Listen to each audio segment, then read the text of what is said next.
Hey, what's up, guys? Gons here for the Face Like the Sun YouTube channel. Got a couple things I want to talk about, but I want to start off just by making an observation, okay? This is not even an opinion.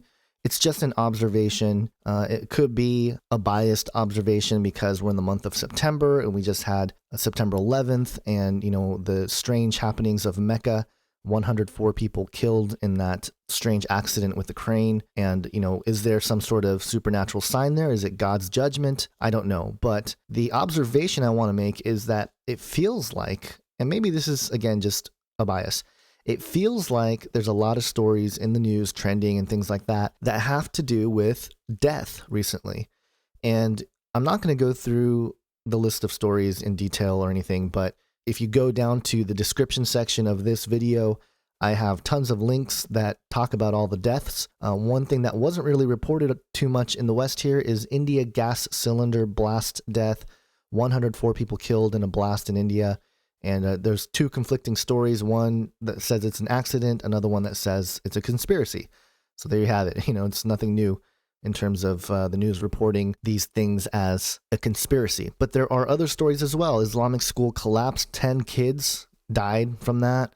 There's a lot of migration deaths and violence based on the whole refugee thing. And that's a huge thing that's happening that feels like it's causing a lot of chaos. Obviously, we're not there. We only know what we know through the news, but it seems like it's causing a lot of turmoil and chaos and geopolitical maneuvering and all this stuff. There was a Houston bus crash that killed 2 kids. There's a dengue outbreak in India that's killed 11 people so far, but 600 were infected in just the last 2 weeks, which is over a third of the number of people that have been infected this year. So there's that. The Utah flash flood, 15 people killed there. The Japanese floods that I reported on a few days ago, the death toll is up to 7. There was an explosion of a Bargi tanker where it's reported that there were 6 deaths there. So again, just a lot of chaos. And it seems like the news is reporting deaths a lot, you know. And again, there's nothing unique about the news reporting death. I mean, you watch the evening news every single night and they're reporting some kind of death or murder or something like that. So I'm not saying that there's anything significant. It just feels like that's what's going on here, an increase in death. And again, it's just an observation from me, one person.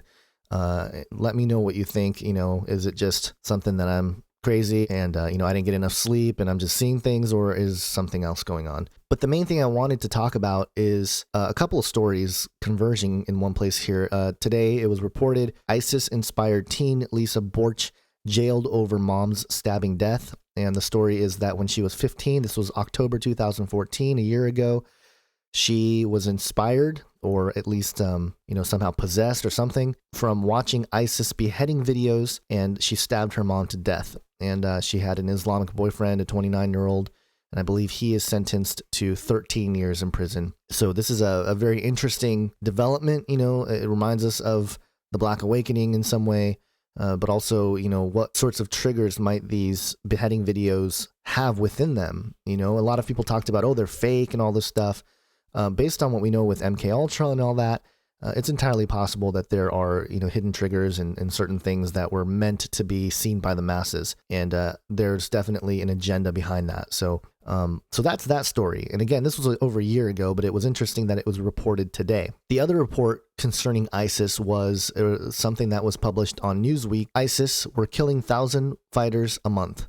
And this is, you know, basically talking about the military and their occupation over there in the Middle East. And the story talks about how overall Operation Inherent Resolve, which is a U.S.-led combined joint task force in Iraq and Syria, is killing about 1,000 ISIS fighters a month. And the death toll roughly matches the number of new recruits ISIS is able to field each month, effectively capping its manpower strength at about 30,000 to 40,000 fighters. There's an interesting piece to this article, though, that I found fascinating. And here's the quote. Many U.S. military pilots and other personnel have chosen not to reveal their identities due to security concerns. Mainly, they're concerned about domestic ISIS sleeper cells retaliating on their families back in the U.S., a threat they consider deadly serious. So, you know, part of this fear that they're trying to push that, you know, ISIS is in America, and perhaps they are, who knows? Obviously, there are people who are sympathetic to ISIS in the United States, and that's nothing new. We saw a murder, I think, last year based on that, a story about somebody chopping off a coworker's head or something. We saw something like that last year. So this isn't anything new, but I do find it strange that, this sort of rhetoric is in this article on Newsweek, and also that Jade Helm ended very quietly. And, a lot of people were saying, see, there's nothing to it. All the conspiracy theorists were wrong. They were fear mongering, et cetera, et cetera. And that's going to happen.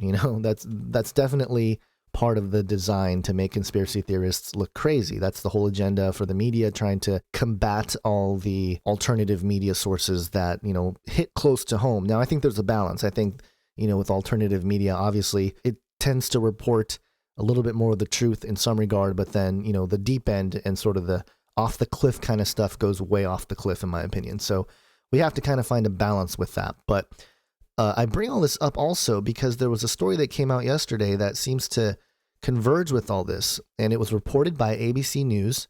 Teen arrested for planning alleged ISIS-inspired attack on Pope. And according to the FBI, a 15-year-old boy who is left unnamed outside of Philadelphia last month was arrested for allegedly talking about an ISIS-inspired assault on Pope Francis. And it's interesting because based on the language of, the alleged intercepted, chat or whatever that the kid was having, the FBI reported that, quote, the minor was inspired by ISIS and sought to conduct a detailed homeland attack, which included multiple attackers, firearms, and multiple explosives, targeting a foreign dignitary at a high-profile event. And so, it's kind of vague, it doesn't say Pope, which I thought was interesting because why would they assume that this was the Pope? And I suppose, a high-profile event, a foreign dignitary, a Pope fits the bill, and, perhaps this was what they were talking about.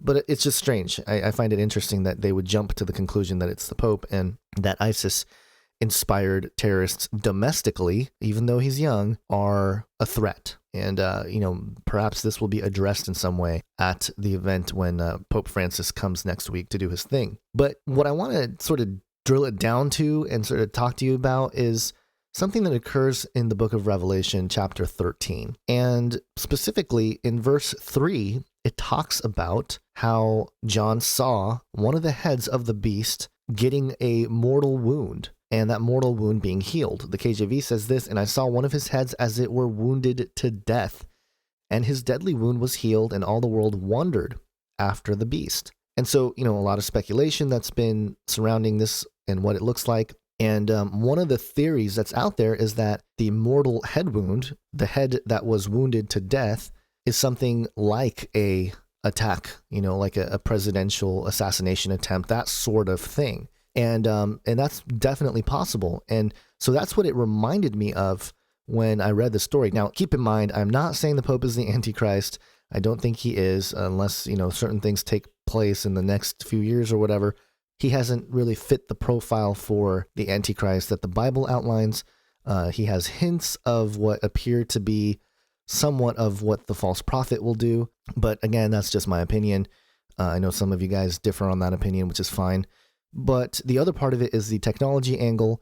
High technology or something would allow this mortal head wound to be healed, because it's in verse 14 of chapter 13 of Revelation, which mentions the head wound again. And again, I'll read the KJV. He deceiveth them that dwell on the earth by the means of those miracles which he had power to do in the sight of the beast, saying to them that dwell on the earth that they should make an image to the beast, which had a wound by a sword and did live. So again, this mention of this head wound that caused the beast to die, or at least get mortally wounded, but live. And part of that, it appears, are the miracles, the lying signs and wonders that will deceive the earth into building an image to this first beast. So, I've speculated in my mind, just sort of considering this passage. I've often thought maybe the building of the image here is not necessarily some sort of statue, but, this idea of mind uploading that we've seen with the movie Transcendence and things like that. It's entirely possible that, based on the mortal head wound, the miracle is that he lives, and it's through this image somehow that he lives. So, I'm just throwing stuff out there in terms of that is concerned. These are things that go through my head on a daily basis. I don't know if that's a good thing or not. But in any case, I thought it was interesting that there is a lot of propaganda in the media that seems to suggest ISIS-inspired domestic terrorism. And of course, just to clarify though, the teen that stabbed her mom, that was not in America, that was in Denmark, I believe. But the idea is that it's in the West. It's not just an isolated Middle East problem. It's here in America, and the threat is real. And so that sort of thing made me think that they're trying to really push this ISIS threat into U.S. soil, which is different from just they're coming in through the borders and they're sneaking into the country and that kind of thing, which has been speculated on for a long time.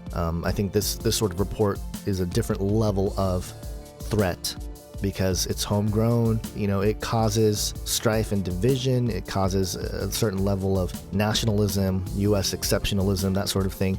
And we'll just have to see. But I wanted to share my thoughts on that. Let me know what you think about all the death stuff I started with, but also what this means with the teen arrested for allegedly planning an ISIS-inspired attack on the Pope.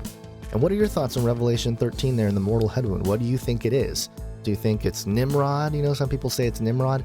Some people say it's Hitler, although the story about Hitler, shooting himself and committing suicide and all that doesn't seem to be true. But in any case, what are your thoughts there? So share that in the comment section. Thanks for watching the video, guys. God bless.